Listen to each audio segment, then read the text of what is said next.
Today we're talking about financial advisors. Chris Otto is here from Banco Investment Services Incorporated, a non-bank subsidiary of Bank of Hawaii. So let's start with this. There's so much information out there. How do you pick the right person? Yeah, it's tricky. There's a lot of different professionals out there providing a wide range of advice and services. So it depends on what you're looking for help with. It could be just as simple as investment advice or really financial planning or anywhere in between. So a lot of people, if they want a comprehensive financial plan, they look for a professional with a CFP designation, a Certified Financial Planner designation.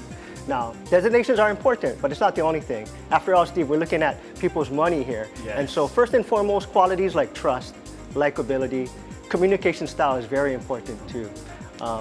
What we recommend though is if you're going to interview somebody, you got to choose carefully and probably start with 3 questions. The first question would be, how are they compensated? You got to make sure you understand that, right?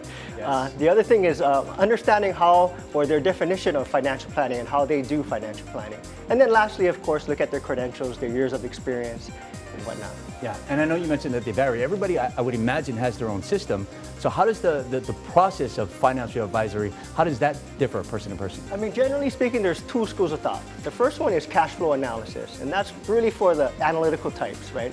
So what they're trying to do with cash flow analysis is look at your budget, look at how much you're spending, how much money you're making, and really determining if and when you're going to run out of money. Goal-based planning is something a little bit more warm and fuzzy. That's goal-based planning is based on talking to a customer and finding out what their individual needs and goals are, aspirations, and then working backwards, looking at their resources to say, what is the probability of success on accomplishing all those things?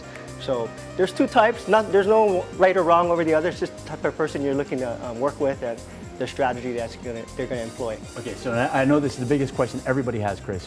What about compensation? How much does that vary person to person? That varies also, man. So basically speaking, there's 2 ways to charge. So a lot of people will charge either a flat fee, that could be a one-time fee up front to do the plan, or it could be a flat fee hourly, depending on how many hours they spend with the customer. And then there's other people that charge based on a percentage of assets. So depending on how much money they're managing for the customer, they'll charge a percentage of that, typically 1%. And then sometimes there's also people that say they don't charge at all, but they're compensated by the products that they sell you at the end of the day. So very important that people understand how they're paying for the advice they're getting and that they're comfortable with that. Yeah. All right, lots to think about, obviously. Next week, we're going to go over tips on how to build a financial plan. For Chris Otto, I'm Steve Uiha.